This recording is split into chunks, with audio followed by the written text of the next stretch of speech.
तो देखिए, बड़े रसूखदार नेता, कोयला कारोबारी और बीसीसीएल के अफसरों के गठजोड़ पर ईडी ने अब तक की सबसे बड़ी कार्रवाई को अंजाम दिया है। ईडी ये जांच कर रही है कि एलवी सिंह, दीपक पोद्दार और संजय खेमका जैसे कोयला कारोबारियों का राजनीति से क्या रिश्ता है और क्या इस गठजोड़ में कोई गैर कानूनी गतिविधि शामिल है क्या।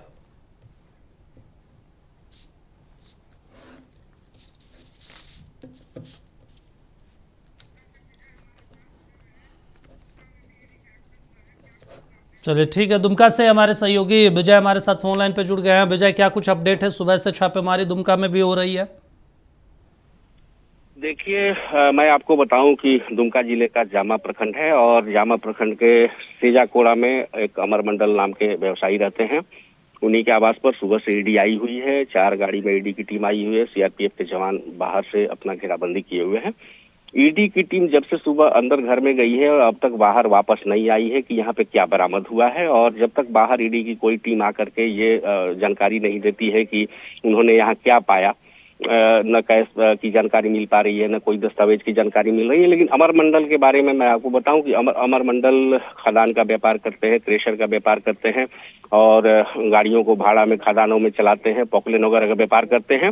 और इसी सूचना पर शायद आई है ईडी यहाँ पे, और ईडी को क्या कुछ यहाँ से इनके घर से बरामद हुआ है ये अभी तक कोई भी जानकारी बाहर निकल करके नहीं आई है। दीपक जी, चलिए ठीक है विजय, तमाम जानकारी देने के लिए शुक्रिया आपका। तो लगातार जो है छापेमारी जारी है और सुबह से ही छापेमारी की जा रही है। कोयला घोटाले में कार्रवाई की गई है। हमारे साथ इनपुट एडिटर नीलय जी हमारे साथ जुड़े हुए हैं स्टूडियो में। नीलय जी, लगातार इस तरह की कार्रवाई हम देखते रहते हैं, लेकिन बड़ी कार्रवाई देखने को मिली है सुबह से। जिस तरीके से झारखंड, बिहार, पश्चिम बंगाल लगभग 40-42 ठिकानों पर छापेमारी हुई है। बिल्कुल, देखिए दीपक, ये अगर कहा जाए तो ईडी की अब तक की सबसे बड़ी कार्रवाई खासकर जो ये कोयलांचल क्षेत्र में ये मानी जा रही है। और अभी 40 से भी अधिक संख्या जो है जहाँ पे छापेमारी चल रही है। कुछ लोगों को गिरफ्तार भी किया गया, हिरासत में लिया गया, ऐसी सूचना मिल रही है। हालांकि अभी तक देखिए ईडी में कोई आधिकारिक रूप से कोई बयान जारी नहीं होता या कुछ नहीं होता, लेकिन जो पता चला है, जितने कैश की बात हो या फिर जो अन्य दस्तावेज मिले हैं, कुछ और अन्य सामान भी मिले हैं, तो अब तक की ये सबसे बड़ी कार्रवाई की जा रही है। और एक तरीके से ये जो कोल माफिया और जो पॉलिटिकल कनेक्शन जो है उस पर एक बड़ा ये कहा जाए तो झटका लग सकता है। हालांकि इससे पहले भी कई बार हो चुके हैं, 2011 में भी और 2022 में भी तमाम ऐसा होता रहता है। कोयलांचल के लिए कोई नई बात नहीं है और हम देखते हैं। लेकिन इस बार जो है वो 40 से भी अधिक, और सबसे बड़ी बात है देखिए लगभग अब 8 से 10 घंटे होने जा रहे हैं और अभी तक की ये कार्रवाई जो है वो जारी है। अभी तक जो अधिकारी हैं वो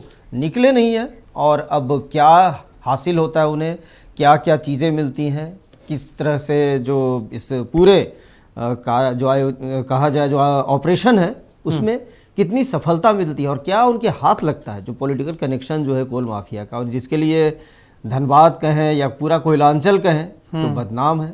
इसके लिए कोई नई बात नहीं है और इसको लेकर कई बार कई चीज़ें भी हुई हैं, यहाँ तक कि फिल्म भी बनी है। आप याद होगा आपको, गैंग्स ऑफ वासेपुर से लेकर तमाम चीज़ें। तो अब देखना ये है कि इस पे अभी क्या क्या होता है। हालांकि जिस तरह से हमारे संवाददाता अभी बता रहे थे, चाहे वो दुमका से हों, चाहे वो चंद्रपुरा से हों, चाहे वो अन्य जगहों से, निरसा से हों, धनबाद से हों, अलग अलग जगहों से वो बता रहे हैं, इनपुट दे रहे हैं। इसमें देखिए बीसीसीएल के कुछ अधिकारी भी ठीक है। नीलय जी, आपको हम रोकना चाहते हैं। बंटी झा निरसा से हमारे सहयोगी जुड़े हुए हैं। बंटी, वहाँ पे क्या स्थिति है? सुबह से छापेमारी चल रही है। विनोद महतो के घर पे जो पहली छापेमारी हुई थी, सुबह से ही विनोद महतो जो अवैध कोयले कारोबार से जुड़ा हुआ है, तो विनोद महतो के घर पे लगभग 10 घंटे की छापेमारी के बाद आखिरकार ईडी टीम ने विनोद महतो को अपने साथ ले गई और उसके साथ में ईडी को लगभग 21 लाख रुपए नगद कैश बरामद हुआ है और 14 जमीन की डीड जो अपने साथ ले गई और एक लैपटॉप भी साथ ले जाने की बात सामने आई है। हालांकि ईडी के अधिकारी ने साफ तौर पर मीडिया के सामने कुछ नहीं कहा, लेकिन ईडी के अधिकारी ने मौखिक रूप से कहा कि ये एक ही राज्य पश्चिम बंगाल और झारखंड की इसमें ईडी की टीम नहीं, इसमें उड़ीसा, आपका पूरी छत्तीसगढ़, कई राज्यों की टीम, ईडी की टीम मिलाकर ये कार्रवाई, संयुक्त कार्रवाई कर रही है। और ये कार्रवाई जो है अभी सब मौखिक रूप से इशारे में बताया कि आगे भी होगी। जिस प्रकार से मैथन में जो अरविंद सिंह के आवास पर ईडी की छापेमारी चल रही है। हालांकि वहां पर अभी तक भी छापेमारी चल रही है, पुलिस सभी कागजों को खंगाल रही है, लेकिन वहां से अभी तक कुछ सामने नहीं आया है कि यहाँ किसकी गिरफ्तारी हुई है, हिरासत में लिया या क्या बरामद हुआ, ऐसा कुछ अभी तक सामने नहीं आया है। वहां पे अभी कार्रवाई चल रही है, लगभग 12 घंटे पार हो चुके हैं।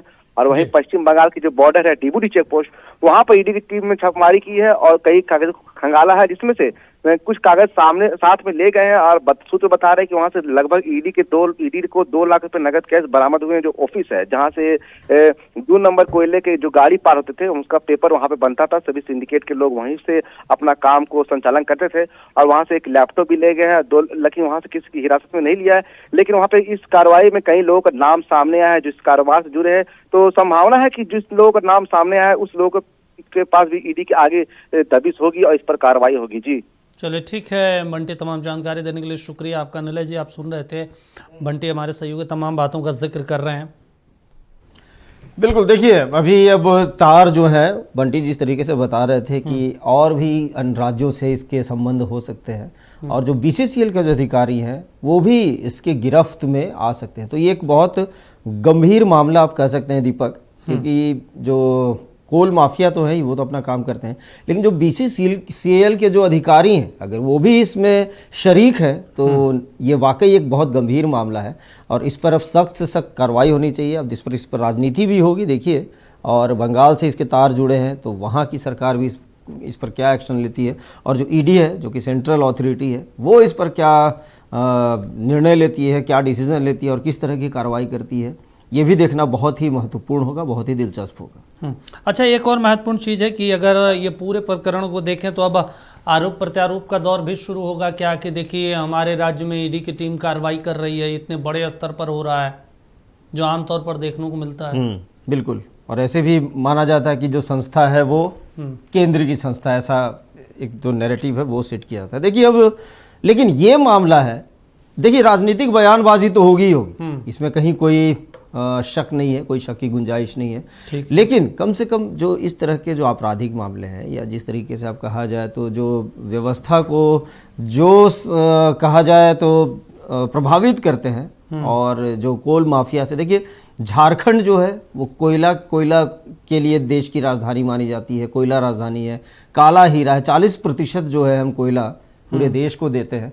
तो जाहिर सी बात है कि यहाँ पर वर्चस्व को लेकर जो लड़ाइयाँ हैं वो होती रहती है और जहाँ पर इतने बड़ी संख्या में खनिज संपदा है, खनिज का यहाँ पर भंडार है, तो उसके वर्चस्व को लेकर जो लड़ाई है वो भी होगी और जो भ्रष्टाचार है वो भी होता है और ये हम लोगों ने कई बार पहले भी देखा है। अब इस बार क्योंकि तार अब देखिए या तो बंगाल भी कह सकते हैं आप, उड़ीसा भी कह सकते हैं आप, झारखंड भी है, तो क्या अब इस पर होता है, क्योंकि कार्रवाई अभी चल रही है, इस पर अभी बहुत कुछ कहा नहीं जा सकता है। जब तक पूरी कार्रवाई नहीं हो जाए, कुछ तथ्य सामने नहीं आ जाए, जिस तरीके से भी कुछ गिरफ्तारियां हुई हैं, कुछ तो वो इशारा कर रही हैं, लेकिन अभी ठीक है, थोड़ी जल्दबाजी। सतव्रत जुड़े हुए हैं न्यूज रूम से। सतव्रत, देखिए जो कई नाम आ रहे हैं, चाहे खेमका का हो चाहे फिर एलबी सिंह है, एलबी सिंह को लेकर ऐसा जिस तरीके से कार्रवाई की जा रही है, छापेमारी की जा रही है, जो मौजूदा झारखंड में सत्ता पक्ष है वो तो ये भी आरोप नहीं लगा सकती कि देखिए हमारे लोगों पे आप कार्रवाई कर रहे हैं। एलवी सिंह तो बीजेपी से जुड़े रहे हैं और पिछले बार जब विधानसभा चुनाव हुआ था झारखंड में, वो टिकट भी पाने की कोशिश में थे बीजेपी से, और आज उन्हीं के सबसे ज़्यादा ठिकानों पर छापेमारी हो रही है। देखिए बिल्कुल दीपक, और समझना होगा कि आप देखिए कि अपने राज्य झारखंड में सरकार चाहे किसी भी राजनीतिक दल की हो, लेकिन धनबाद में जिस तरह से कोयले का खेल हुआ है, आप समझिए कि एलबी सिंह जिनके यहाँ पहले भी आयकर विभाग की छापेमारी हो चुकी है और करीब 100 करोड़ रुपए जो है वो नगद बरामद हुए थे। आपको पता है दीपक कि झारखंड का कोयला जिस पर हर झारखंडी को जो है वो फख्र महसूस होता है। हम इतराते हैं अपने आप पर कि हम झारखंड के हैं और झारखंड के धनबाद नगर जो कि पूरे देश के कोयला की राजधानी है, जहां से 40% से ज़्यादा देश भर में जो सड़कें जगमगा जगमगाती हैं, जो शहर जगमगाता है, वो हमारे दम यानी कि धनबाद के, झारखंड के कोयले के आधार पर है। लेकिन आप देखिए कि कोयला का यह अवैध खेल जो है वो आज से नहीं चल रहा है, चाहे सरकारें किसी की भी हो, पदाधिकारी कोई भी हो, लगातार बदस्तूर यह कोयला का खेल जो है वो जारी है। और आज जिस तरह की कार्रवाई ईडी के अधिकारियों के द्वारा धनबाद में की जा रही है, आप समझिए कि एकमात्र धनबाद जिले में करीब 18 से 25 ठिकानों पर जो है वो लगातार ईडी के अधिकारी मौजूद हैं। पिछले कई घंटे से लगातार जो है वो दस्तावेज की जो है वो जांच की जा रही है।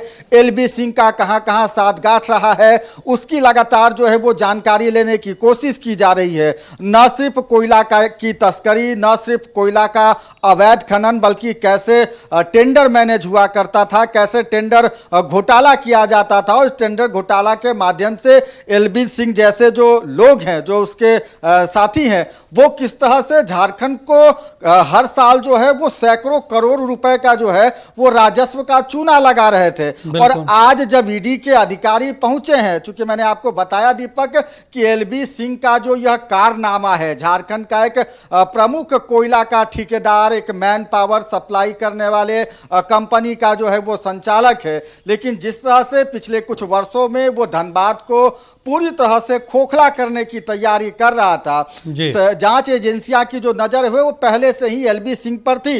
लेकिन चूंकि अगर ईडी की बात करें तो आपको पता है कि ईडी जो है वो केंद्रीय जांच एजेंसी है, और ईडी की एक जो सबसे महत्वपूर्ण बात है कि ईडी अगर किसी भी व्यक्ति के ठिकाने पर छापेमारी करता है, अगर किसी भी व्यक्ति के कॉलर को पकड़ता है, तो ईडी के पास वो सभी महत्वपूर्ण जानकारियां पहले से उपलब्ध रहती है। यानी कि ईडी पूरी तरह से होमवर्क करने के बाद जो है वो उन जगहों पर छापेमारी करता है। तो आप समझिए कि आज जिस तरह से धनबाद, झारखंड और पश्चिम बंगाल के करीब 40 ठिकानों पर छापेमारी की गई है, अभी भी अब तक पूरी तरह से इस बात की पुष्टि नहीं हुई है, लेकिन जो आकलन है कि करोड़ों रुपए जो नगद है वो इस छापेमारी में बरामद किए गए हैं। उसके अलावा जो करोड़ों रुपए के जेवरात हैं, जो सोने चांदी, जो गहने हैं, उसकी बरामदगी की गई है। और ईडी इस बात को जानना चाहता है कि आखिर यह अवैध पैसे कोयला के घोटाले या फिर बीसीसीएल के जो टेंडर घोटाले के माध्यम से है वो कैसे आया करता था, कैसे एक ठेकेदार जो कि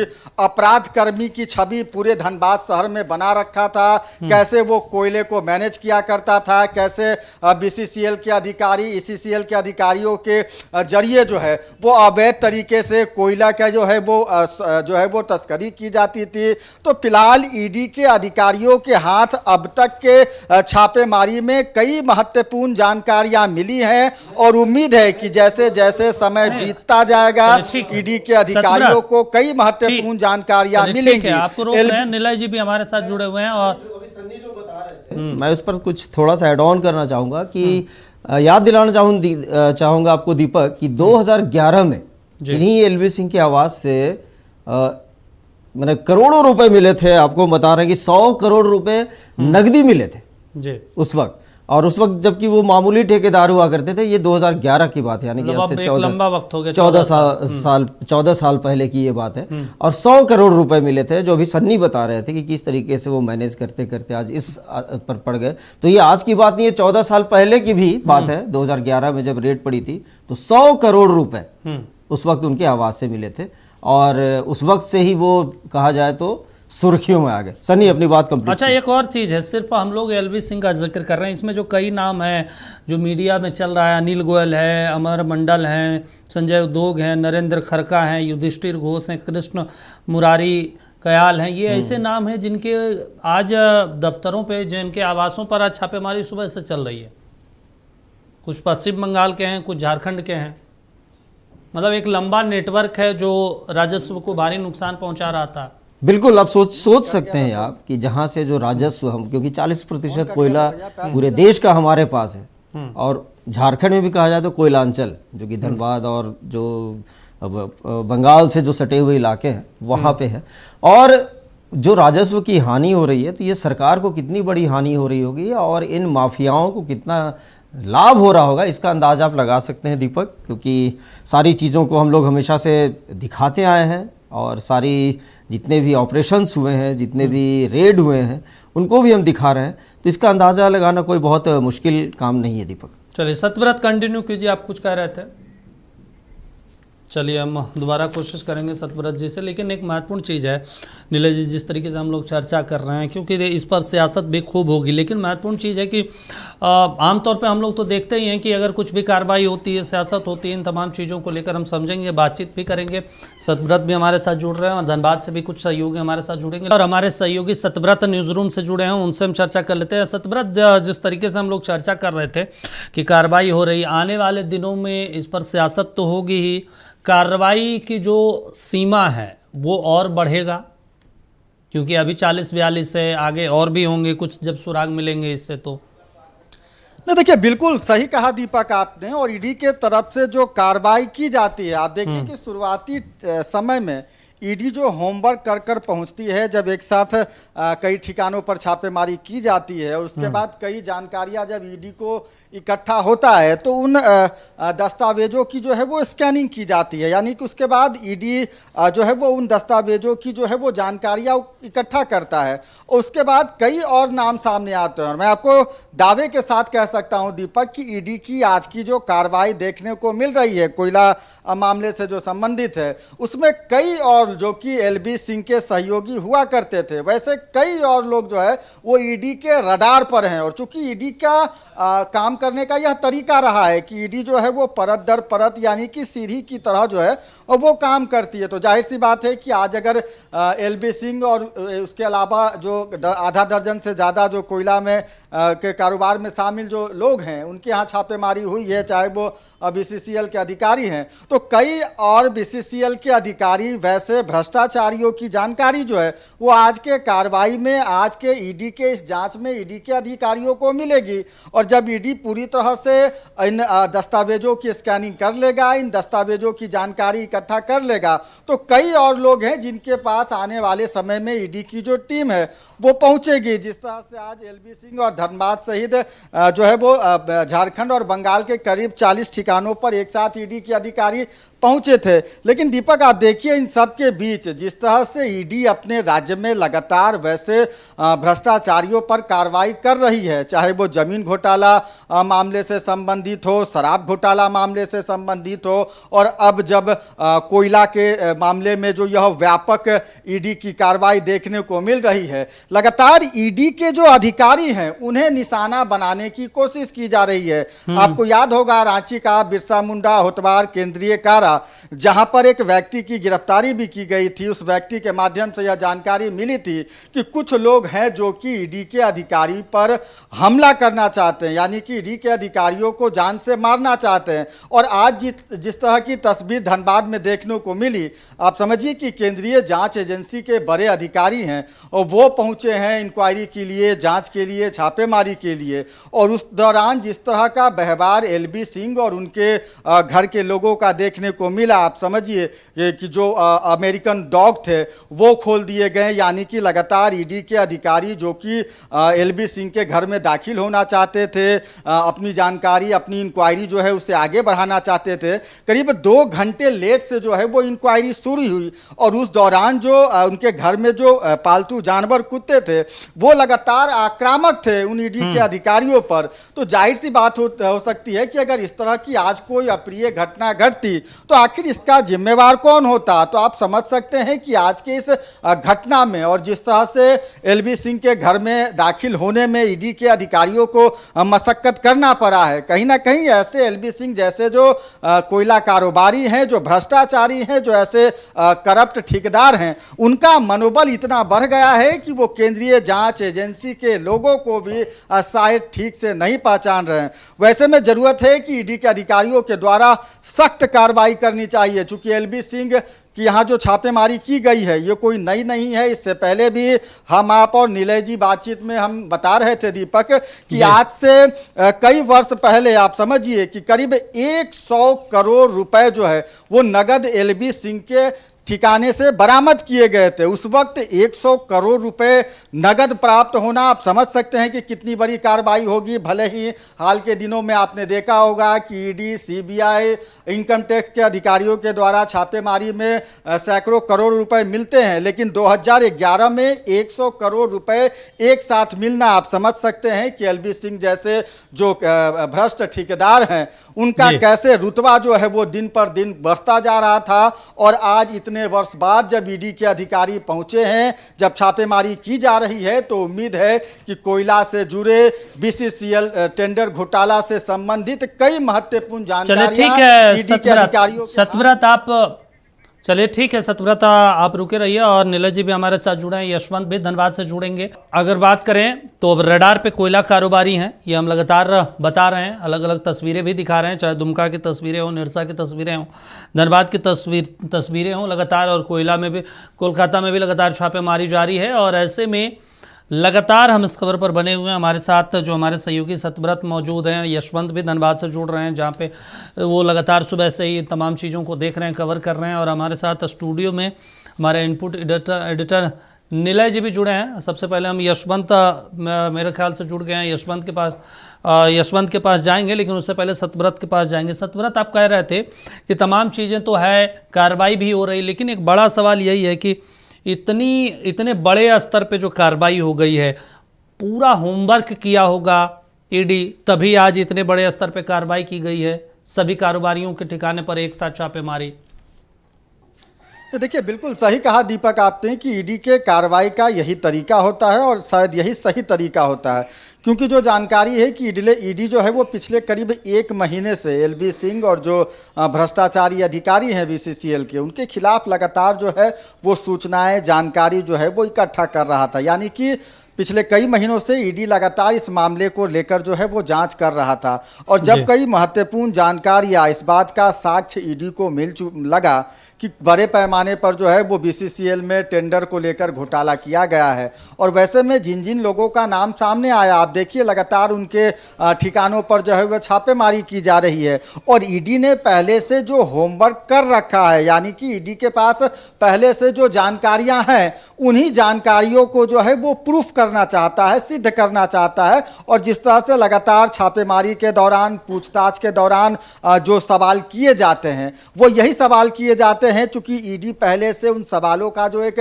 खाका है, एक जो सूची है, वो बनाकर पहले से उपलब्ध रहती है। और अब तक जो जानकारी मिली है कि जिस तरह से एलबी सिंह के फोन को जब्त कर लिया गया है, कई और जो कोयला कारोबारी हैं जिनके यहाँ लगातार छापेमारी की जा रही है, उनके यहाँ से लेन देन से संबंधित कई महत्वपूर्ण जानकारियां मिली है। जो बैंक अकाउंट है उसकी लगातार जो है वो खंगालने की कोशिश की जा रही है, कब किस अकाउंट से कितने पैसे आए, उस पैसे के आने का आधार क्या था, इन सभी चीजों की जानकारी जो है वो ईडी इकट्ठा कर रही है। लेकिन सवाल दीपक यही उठता है कि एलबी सिंह जैसे जिन भ्रष्टाचारियों के ठिकानों पर ईडी की छापेमारी चल रही है, धनबाद अगर आप चले जाएं तो एक एक बच्चा जानता है कि धनबाद में किस तरह से इन्हीं लोगों के द्वारा जो है वो कोयला का अवैध कारोबार किया जा रहा है। न सिर्फ धनबाद बल्कि पूरे राज्य को कैसे राजस्व का चूना लगाया जा रहा है, वो एलबी सिंह जैसे लोग हैं। तो जाहिर सी बात है कि जब इस बात की जानकारी एक झारखंड के रहने वाले, खासकर धनबाद के एक एक बच्चे को है, तो ईडी जैसे बड़े केंद्रीय जांच एजेंसी को जरूर रही होगी। इससे पहले भी जो हम बात कर रहे थे कि इनकम टैक्स के अधिकारियों के द्वारा सन 2011 में छापेमारी की गई थी, 100 करोड़ रुपए जो है वो बरामद किए गए थे। तो सवाल यही है कि सख्त नियम बनाना होगा, खासकर वैसे भ्रष्ट अधिकारियों को के लिए जो एलबी सिंह जैसे जो ठेकेदार हैं, उन्हें पहले अपराधी बनाते हैं, भ्रष्टाचारी बनाते हैं, और इस पूरे भ्रष्टाचार में जो सबसे महत्वपूर्ण कड़ी होती है वो वैसे भ्रष्ट अधिकारी होते हैं जो एलबी सिंह जैसे ठेकेदार के माध्यम से भ्रष्टाचार करते हैं। तो आज जिस तरह की कार्रवाई ईडी के द्वारा हुई है, कहीं ना कहीं पूरे राज्य के लोग, खासकर जो आम झारखंडी है, उसके मन में एक संतोष उत्पन्न हुआ है कि ईडी ऐसे एलबी सिंह जैसे जो तमाम कोयला के जो भ्रष्टाचार करने वाले जो कारोबारी हैं, बीसीसीएल के जो अधिकारी हैं, जिन्होंने राज्य को राजस्व का चूना लगाया है, उन सब पर कड़ी कार्रवाई होनी चाहिए। और उम्मीद है कि आज के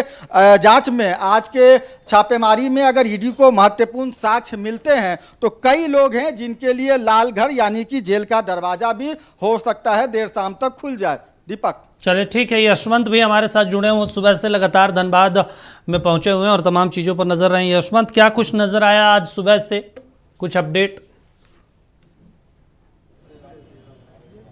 देखिए बिल्कुल दीपक, 12 घंटे से ज़्यादा वक्त हो चुका है और ईडी की तबिश लगातार जो है 18 ठिकानों पर, धनबाद के लगभग 18 ठिकानों पर ईडी की तबिश जारी है। देखिए इस वक्त हम एलबी सिंह के आवास के बाहर खड़े हैं। देखिए एलबी सिंह वही नाम है जो कोयला व्यवसाय में एक बड़ा नाम सामने आता है। आपको बता दें कि ईडी की टीम जो है, जो जानकारी सामने आ रही है कि ईडी टीम सबसे पहले इन्हीं के आवास पर पहुंची थी। और देखिए जिस तरह की पूर्व में भी हमने जानकारी दिया कि ईडी की जब यहाँ पे पहुंची थी तो उन्हें 2 घंटा जो है पूरी मकसद करना पड़ा था उनके घर के अंदर जाने के लिए, क्योंकि जो अमेरिकन जो हसिया नस्ल के कुत्ते होते हैं वो काफ़ी वफादार होते हैं और उनके जो है जो जानकारी सामने आ रही कि उन्हें खोल दिया गया। उसके बाद ईडी के अधिकारी के जो है जो अर्धसैनिक के बल यहाँ पे आए थे, उसके बाद धनबाद पुलिस के जवान यहाँ पे पहुंचे। उसके बाद काफ़ी मकसद के बाद ईडी के अधिकारी जो है घर के अंदर प्रवेश किया और लगभग 12 घंटे से ज़्यादा वक्त हो चुका है। ईडी की टीम जो है लगातार विभिन्न दस्तावेज को खंगाल रहे हैं, विभिन्न चीज़ों को देख रहे हैं, इलेक्ट्रॉनिक डिवाइस देख रहे हैं। आपको बता दें कि कुछ ही घंटों के पहले जो है ईडी के अधिकारी अपने साथ जो है एलपी सिंह के आवास के बाहर से जो है लैपटॉप बाहर लेके निकले थे। उसके बाद जो है हाथ में स्कैनर मशीन लेके अंदर गए थे। तो ईडी की टीम जो है तमाम पहलुओं पर चेक कर रही है, क्योंकि कोयला स्कैम से जुड़े मामले पर जो है जो जानकारी सामने आ रही है कि ईडी की कार्रवाई पूरी जगह चल रही है। झारखंड के अलावा पश्चिम बंगाल, आसनसोल और कई अन्य जगह जो है ईडी एक साथ कार्रवाई कर रही है। देखिए दीपक, इस तरह के कार्रवाई जो है अमूमन बहुत कम देखने को मिलता है और जाहिर सी बात है कि अगर इस तरह की कार्रवाई की जा रही है ईडी की ओर से तो उम्मीद है कि ईडी की तभी जैसे जैसे बढ़ेगी, जैसे जैसे कार्रवाई और बढ़ेगी। क्योंकि जो जानकारी सामने आ रही है, जो तत्व सामने आ रहे हैं कि ईडी की कार्रवाई जो है देर रात तक देखने को मिल सकती है। आपने भी देखा कि 2 लोगों को जो है अब तक हिरासत में लिया गया है ईडी की पूछताछ के बाद। चूंकि ईडी की टीम जो है कहीं भी कार्रवाई करती है तो एक लंबी लिस्ट उनके पास होती है, कई तरह के सवाल होते हैं। खास करके ईडी की कार्रवाई स्कैम से जुड़े में मामले में जब कार्रवाई करती है तो एक बड़े सवालों का लिस्ट होता है। तो वही सवालों का जो है जवाब ईडी जानने की कोशिश कर रही है। तमाम लोग जिनके आवास पर ईडी की कार्रवाई चल रही है तो तमाम सवालों का जवाब लेने की कोशिश कर रही है कि जो कोयला से जुड़े इतने बड़े स्कैम की बात सामने है उनमें किस तरह की इन तमाम आरोपियों को जो है संलिप्तता है, किस तरह चीजें की गई है। तमाम चीजों को लेकर ईडी कार्रवाई चल रही है। फिलहाल सभी दस्तावेज को खंगाले जा रहे हैं, सभी डिवाइस को खंगाले जा रहे हैं। फिलहाल किसी तरह से अधिकारी को चीजें स्पष्ट नहीं हो पा रही है, लेकिन जो डिवाइस, चूंकि लैपटॉप लेकर ईडी के अधिकारी बाहर निकले थे और अपने साथ जो है स्कैनर मशीन लेकर अंदर गए हैं, तो ईडी तमाम चीजों पहलुओं पर जांच कर रही है। फिलहाल आधिकारिक रूप से कोई स्पष्ट नहीं हो पाया, लेकिन जैसे जैसे ईडी की कार्रवाई आगे बढ़ेगी, देर रखता जाएगी तो कई ऐसे चेहरे सामने आ सकते हैं या फिर कई लोगों की जो हिरासत की संख्या भी 2 बताई जा रही है। घर की तो आने वाले तस्वीरें भी समय हमारे में दर्शकों को दिखाइए जहां पे छापेमारी हो रही है और मुझे एक जानकारी भी चाहिए आपसे कि कितने अधिकारी पहुंचे थे, कितनी गाड़ियां वहां पे पहुंची थी जहां पे आप मौजूद हैं। वो तस्वीर, पहले घर की तस्वीर दिखाइए, किस घर में छापेमारी चल रही है। बिल्कुल दीपक, इस वक्त हम एलपी सिंह के आवास के बाहर खड़े हैं और ये देखिए एलबी सिंह के आवास के बाहर आप जो गाड़ी देखे होंगे ये ईडी के अधिकारी की गाड़ी खड़ी है। और आपको बताते 10 से 12 की संख्या में ईडी के अधिकारी यहाँ पे अहले सुबह से जो जानकारी सामने आ रही है कि अहले सुबह सबसे पहले ईडी के आवास इन्हीं के आवास पे पहुंचे थे, क्योंकि ईडी के अधिकारी जो है यहाँ पे कार्रवाई की और इनके भाई के आवास पर भी जो ईडी की छापेमारी चल रही है। तो एक साथ जो है 18 लोकेशन पे ईडी की कार्रवाई चल रही है। और ये चर्चा का विषय इसलिए है क्योंकि जब ईडी के अधिकारी यहां पे पहुंचे तो 2 घंटे तक जो है काफी मकसद करना पड़ा था। 10 से 12 की संख्या में ईडी के अधिकारी यहां पे पहुंचे हैं। और आपको बता दें कि जो जानकारी सामने आ रही है कि ईडी के जो जोनल अफसर हैं रांची के, वो पूरी टीम के सदस्यीय टीम के गठित करके जो है तमाम जगहों पे छापेमारी की जा रही है। तो देखिए 12 की संख्या में लगभग ईडी के अधिकारी यहां पे पहुंचे हैं और फिलहाल 12 घंटे से ज्यादा का वक्त हो चुका है। तमाम दस्तावेज और तमाम जो बैंक का डिटेल हो या फिर चूंकि बीसीसीएल के जो टेंडर होते हैं उसमें बड़ा नाम नाम इनके सामने आता है और बीसीसीएल टेंडर भी जो है ये एलपी सिंह लेते हैं और उन्हीं अनियमितता के बात भी सामने आ रही है। कई तरह के स्कैम से जुड़े मामले में आ रहे, खास करके जो सबसे ज़्यादा चर्चा का विषय है कोयला से स्कैम से जुड़े मामले सामने आ रहे हैं। तो देखिए ईडी की कार्रवाई लगातार जारी है। उम्मीद जताया जा रहा है कि ईडी की कार्रवाई जैसे जैसे आगे बढ़ेगी, जैसे जैसे और तथ्य सामने आएंगे तो उम्मीद है कि कई अन्य लोग भी हिरासत में लिए जा सकते हैं। साथ ही साथ जो है कई सफातपोश लोग भी, चूंकि जिस तरह की कार्रवाई ईडी एक साथ जो है इतने जगह पर तबीस दी है, तो उम्मीद है कि आने वाले चीजों समय में जो है और भी चीजें स्पष्ट होगी और भी चीज बड़े चेहरे देखने को मिल सकते हैं और कई लोग भी जो हिरासत में लिए जा सकते हैं। दीपक चलिए ठीक है, नीलय जी हमारे साथ जुड़े हैं। नीलय जी देखिए, हम तस्वीरें भी दिखा रहे हैं, उस घर की शानदार तस्वीरें हैं और लगातार उसमें जो अधिकारी हैं वो पहुंचे हुए हैं। आपको लग रहा है कि जिस तरीके से आप 2011 वाली स्थिति बता रहे हैं, उस दौरान जब वो छोटे व्यापारी थे तब 100 करोड़ रुपए का आंकड़ा मिला था, अब तो लग रहा है कि एकदम ये 14 साल पहले की बात है। देखिए जिस तरीके से अभी हमारे सहयोगी यशवंत बता रहे थे, और जहाँ पे रेड हो रहा है, जहाँ पे छापेमारी चल रही है, बिल्कुल वहीं पर है। सुबह से वहीं लगे हुए हैं यशवंत और हमारे दिलीप जो है, इसके अलावा धनबाद के भी अन्य साथी। देखिए मैं अपने दर्शकों के लिए बता दे रहा हूँ कि अभी यशवंत ने वहाँ के तो तस्वीरें दिखाई हैं। ये एलबी सिंह और कुमनाथ सिंह का जो झरिया स्थित शिमला बहाल का जो पुराना घर है, वहाँ सुबह 6 बजे से जो है वो छापेमारी चल रही है। इसके अलावा सराय ढेलाग स्थित देवविला जो जहाँ से ये भी यशवंत थे, वहाँ भी 6 बजे ये टीम पहुंची थी। और वहाँ जो जैसा भी यशवंत भी बताया कि उन्होंने वहाँ पे जो विदेशी नस्ल के कुत्ते जो होते हैं, उन्हें छोड़ दिया गया था और काफ़ी मशक्क़त करनी पड़ी और इसमें रिस्क भी था क्योंकि बहुत ख़तरनाक टाइप के वो नस्ल जो होती है वो ख़तरनाक होती है। और जो कुत्ते जो है दौड़ पड़े थे पूरी टीम पर, बहुत मुश्किल से इन लोगों ने अपनी जान बचाई। इसके अलावा संजय खेमका के धनसार स्थित कार्यालय में और टायर का गोदाम और संजय उद्योग के नाम से है। बैंक मोड़ स्थित शांति भवन में कावेरी बिल्डिंग में हेमंत गुप्ता के घर में छापेमारी है। इसके अलावा अलकनंदा अपार्टमेंट में गणेश अग्रवाल के घर पे छापेमारी हुई है। और कब्रिस्तान रोड जोड़ा फाटक में वेडी लॉक के मालिक के यहाँ छापे हुई है। वहीं भूली ए ब्लॉक में एलबी सिंह के करीबी सन्नी केसरी के घर भी छापेमारी हुई है। बिल्कुल। क्राउन प्लाजा टिकियापाड़ा अनिल गोयल के सहयोगी साबिर के घर भी छापेमारी हुई है। और चिरकुंडा में कोयला कारोबारी विनोद कुमार महतो के यहाँ जो बंगाल की टीम है वो छापेमारी कर रही है। और मैथन में कोयला कारोबारी अरविंद सिंह के यहाँ छापेमारी हुई। डिबूटी चेक पोस्ट जो पश्चिम बंगाल के पास शशि यादव, संजय ठठेरा और विनोद महतो के सिंडिकेट पर छापेमारी की जा रही है। वहाँ भी बंगाल की टीम जो है वे छापेमारी कर रही है। यानी कि पूरी, आपने जिस तरह से यशवंत से पूछा था कि कितना बड़ा होमवर्क करना पड़ा होगा, ये महीनों की तैयारी है। हाँ। ये ईडी की एक दिन की तैयारी नहीं कि भाई चलो अब आज एक कुछ तूफानी कर लिया जाए, ऐसा कुछ नहीं है। ये लंबा कहा जाए तो तैयारी होमवर्क। हाँ, और ये लंबा होमवर्क है। और देखिए कुछ चीज़ें और भी हैं, मैं बताना चाहूँगा कि जो सूचनाएं मिल रही हैं कि कुछ और भी नकदी मिले हैं, लेकिन अभी इसकी आधिकारिक घोषणा भी नहीं है, ना इसके तस्वीरें आई हैं सामने। लेकिन जो सूचना जो मिल रही है, कुछ और भी नगद मिले हैं, कुछ बहुत ही महत्वपूर्ण दस्तावेज मिले हैं जिसका खुलासा अभी ईडी नहीं कर रही है। और कुछ डिवाइसेस भी मिले हैं जिसमें लैपटॉप भी हो सकते हैं, मोबाइल फ़ोन भी हो सकते हैं, टैबलेट भी हो सकता है या कुछ और हो सकता है। तो ये जानना बाकी देखना होगा कि अब इस पर और क्या क्या हो सकता है। अब ये रेड चल रही है लगभग दिन भर, सुबह से अब शाम हो गई है, 12 घंटा से भी 6 बज चुके हैं और 6 बजे से ये रेड शुरू हुई है, तो 12 घंटा हो गया, 12 घंटा कम नहीं होता है। अब ये देखना कि क्या ये जो रेड है वो और रात तक चलेगी। कई बार तो हमने ये भी देखा कि 2-2 दिन तक चली है। हाँ, और बड़ा एक नोट का बंडल। चलिए ठीक है, सतव्रत हमारे साथ जुड़े हैं। सतव्रत, पिछली बार एक कांग्रेस के राज्यसभा सांसद हुआ करते थे और वो उनके आवास पर जब छापेमारी हुई तो मेरे ख्याल से 4 या 5 दिनों तक चला, नोटों का एक पहाड़ निकला और उसके बाद नोटों का एक, हाँ वो खराब। हाँ, प्रधानमंत्री ने भी कई बार उसका जिक्र किया। वो वाला रिकॉर्ड टूटेगा क्या आपको लगता है? देखिए दीपक, वो रिकॉर्ड टूट चुका है। आप देखिए, आप जिस घटना की बात कर रहे हैं वो बीते कुछ महीने पहले की घटना है। यानी कि आज के परिवेश से अगर आप जोड़ते हैं, और मैंने आपको इससे पहले भी बताया, नीलय जी भी लगातार बता रहे हैं कि 2011 में 100 करोड़ मिलना, यानी कि उस समय के हिसाब से आज की तुलना करें तो ये रिकॉर्ड पहले ही एलबी सिंह ने जो है वो तोड़ दिया है। हाँ। और उम्मीद है कि एक बार फिर एलबी सिंह अपना ही रिकॉर्ड खुद तोड़ सकते हैं, क्योंकि आपको पता है दीपक कि कोयले का जो यह अवैध खेल होता है, जो टेंडर का यह घोटाला होता है और जिस तरह से कोयले की अवैध खनन होती है, तस्करी होती है, ये ऑन द पेपर नहीं होती, यानी कि इसका कोई प्रमाण नहीं होता और ये एक नंबर के पैसे से नहीं होती है। जाहिर सी बात है कि इसमें जो है वो कैश पैसे जो है वो खपाए जाते हैं। और जिस तरह से ईडी की टीम पहुंची है पूरी जानकारी के साथ, पूरे होमवर्क के साथ, आप देखिए कि तस्वीरों में जिस तरह से हम लगातार नोटों का बंडल दिखा रहे हैं, जिस तरह से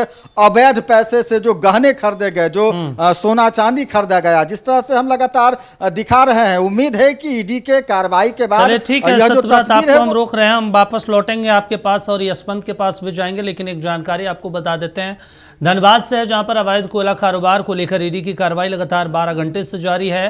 कोयलांचल के कई ठिकानों पर अब भी कार्रवाई चल रही है। आप अपने टीवी स्क्रीन पर ये ताज़ा तस्वीरें देख सकते हैं किस तरीके से जो अधिकारी हैं ईडी के वो पहुंचे हैं और सुबह से ही लगातार छापेमारी की जा रही है। ऐसे में अगर बात करें तो महत्वपूर्ण हो जाता है, ईडी की कार्रवाई लगातार जारी है सुबह से और ये नई तस्वीरें।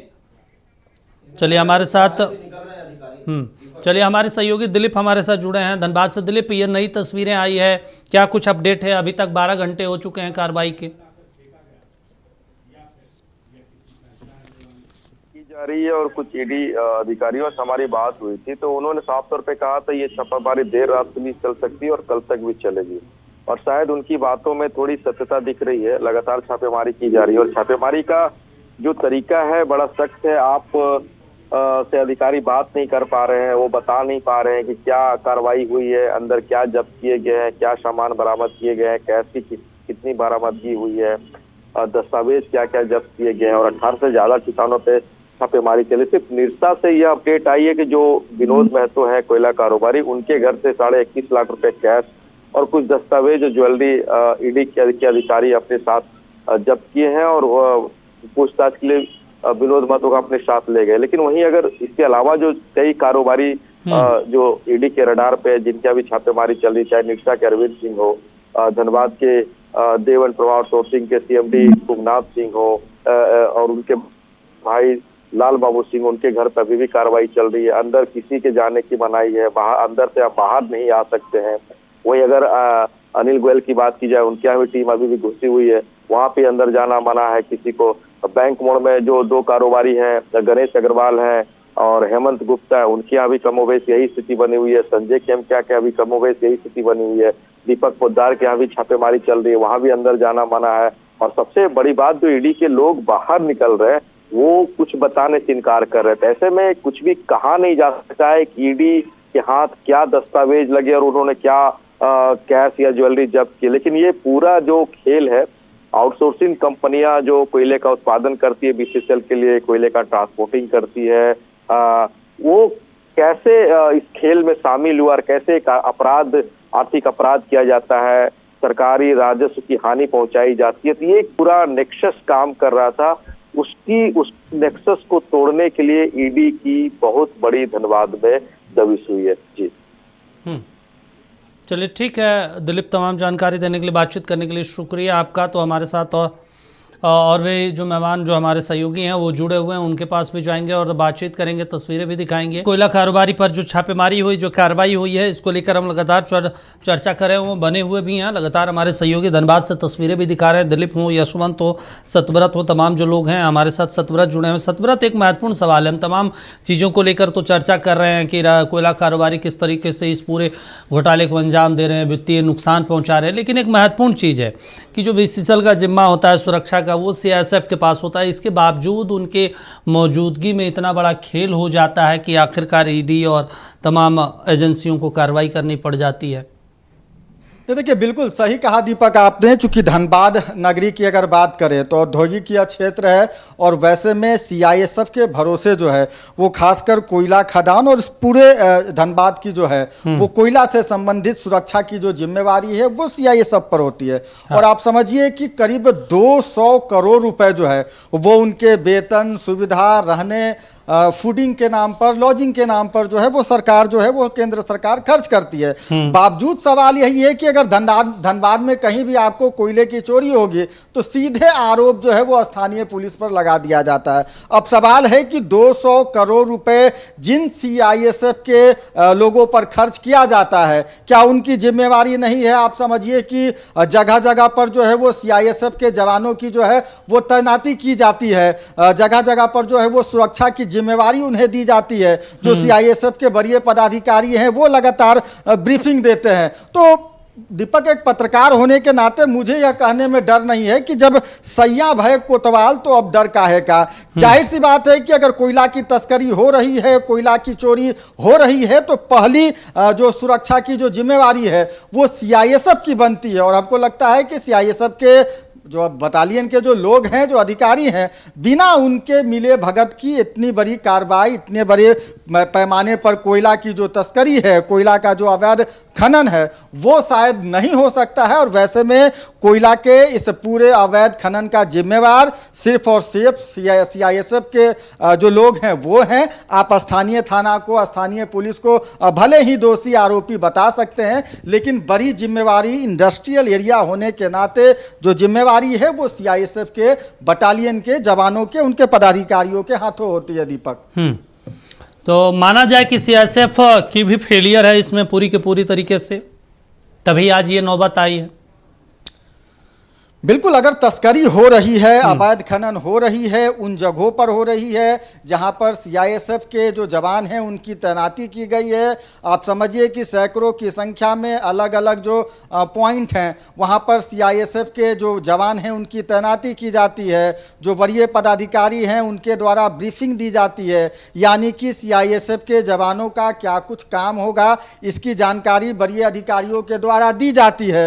बावजूद अगर हाईवा और कोयला ट्रक लदा कोयला लगातार बाहर जा रहा है तो इसकी जिम्मेवारी सिर्फ और सिर्फ उस इंडस्ट्रियल एरिया यानी कि उस औद्योगिक क्षेत्र में सुरक्षा का जिम्मा दे रहे सीआईएसएफ के लोगों का होता है। मैंने आपको बताया दीपक कि 200 करोड़ रुपए कम नहीं होते हैं। 200 करोड़ रुपए जो है वो इन सीआईएसएफ के जवानों का, चाहे वेतन हो, फूडिंग हो, लॉजिंग हो, यानी कि उनके रहने सुख सुविधाओं के नाम पर केंद्र सरकार जो है वो खर्च करती है। बावजूद अगर इतने बड़े पैमाने पर धनबाद से कोयला का उठाव हो रहा है, अवैध खनन हो रहा है, अवैध तस्करी हो रहा है, और एलबी सिंह जैसे जो भ्रष्ट अपराधी प्रवृत्ति के जो ठेकेदार हैं अगर वो धनबाद में फल फूल रहे हैं तो इसके पीछे कहीं ना कहीं इसका एक बड़ा जिम्मेवार जो है वो सीआईएसएफ भी हो सकता है। दीपक, चलिए ठीक है, आप बने रहिए। यशवंत हमारे साथ बने हुए। यशवंत, एक महत्वपूर्ण चीज़ है, देखिए हम तमाम चीज़ों को लेकर तो चर्चा कर ही रहे हैं, लेकिन जो आप जहाँ पे मौजूद हैं वहाँ पे लगातार तस्वीरें भी आप दिखा रहे हैं।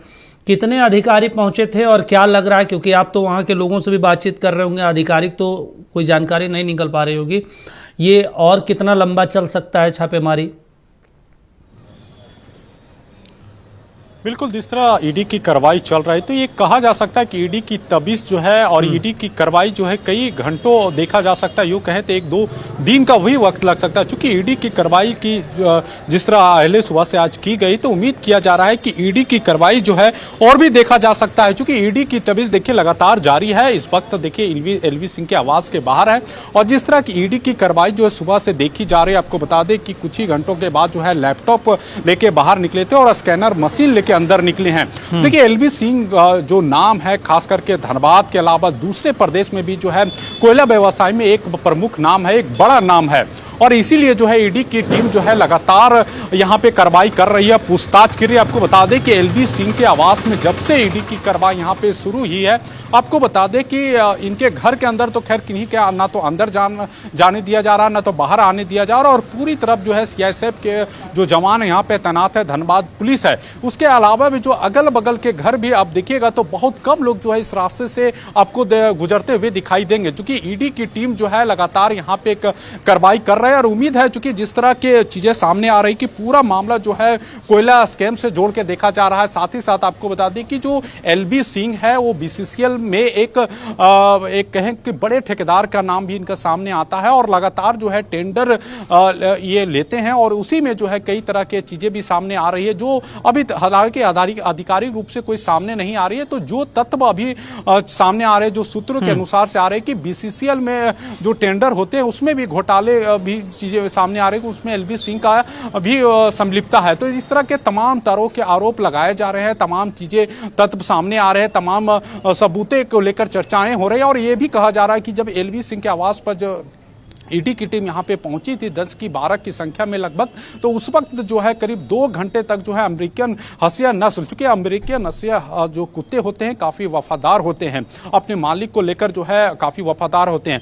तो यहाँ पे जो ईडी के अधिकारी को जो घुसने नहीं दिया गया, उसके 2 से 3 घंटे तक जो है ईडी के अधिकारी, आप देखिएगा तस्वीरों में, किसी दरवाजे के बाहर खड़े रहे। हालांकि उन्होंने सबसे पहले खुद मकसद किया कि किसी तरह जो है घर के अंदर प्रवेश किए, लेकिन वो जब नहीं जा सके उसके बाद जो है स्थानीय पुलिस और सीआईएसएफ को यहां पे लगाया गया। तो जो कहा जा रहा है, जो चर्चाएं हो रही है कि ईडी की टीम जब घर के बाहर खड़ी थी उस वक्त जो है डाटा को डिलीट किया जा रहा था, डाटा से जो इनके पास जो सबूत थे उनको हटाया जा रहा है। इस तरह की चर्चाएं, हालांकि आधिकारिक रूप से किसी तरह का बयान अभी ईडी के अधिकारी की तरफ से देखने को नहीं मिल रहा, लेकिन जो चर्चाएं अभी सामने आ रहे हैं, जो तत्व सामने आ रहे हैं, किस तरह के छेड़छाड़ 2 घंटे के अंतराल में किया जा रहा था, तमाम जो है सबूत जो है डिलीट किए जाते हैं। फिलहाल ईडी की कार्रवाई लगातार जारी है और उम्मीद किया जा रहा है कि जैसे जैसे ईडी की तबीस आगे भी देखने को मिलेगा या फिर लगातार कार्रवाई आगे भी देखने को मिलेगा तो बहुत चीजें स्पष्ट सामने आएगी। और उम्मीद किया जा रहा है कि जिस तरह की ईडी की कार्रवाई खास करके धनबाद के 18 लोकेशन में किया जा रहा है,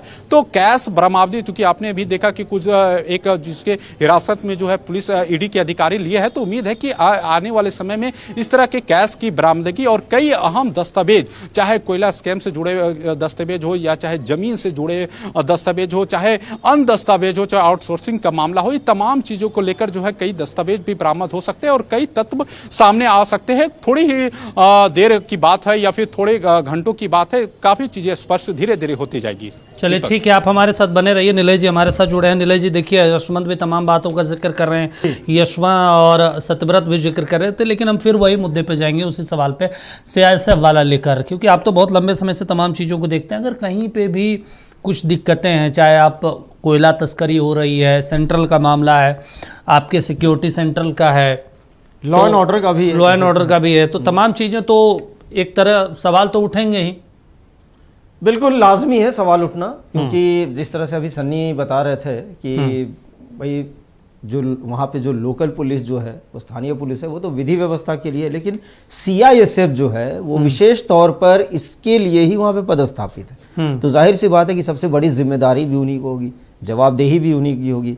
और अगर उसके बावजूद ऐसा हो रहा है, उन्होंने बताया कि करोड़ों रुपए खर्च होते हैं और तमाम पदाधिकारी से लेकर वहाँ पे जवान मौजूद हैं, सेंट्रल इंडस्ट्रियल सिक्योरिटी फोर्स आप कह सकते हैं इसको, और जो जिम्मेदारी दी गई है वो है, तो एक प्रश्न तो उठता ही है और ये प्रश्न उठना बिल्कुल स्वाभाविक है, लाजमी है, और इसका जवाब भी देना होगा सेंट्रल को भी, क्योंकि ये केंद्र का ही मामला है। यहाँ पे राज्य सरकार की भूमिका नहीं है, स्थानीय पुलिस है, राज्य सरकार की भूमिका है, लेकिन वो विधि व्यवस्था देखने के लिए। देखिए यहाँ पे बड़ा घालमेल होता है। आप देखिए दीपक, ये जो काला हीरा का जो काला खेल है, इसमें सत्ता, अपराधी, पुलिस और जो नौकरशाही, एक बहुत घालमेल है। बहुत कहा जाए तो आप कह सकते हैं ना कि कौन किससे जुड़ा हुआ है, ये बहुत कहना मुश्किल है।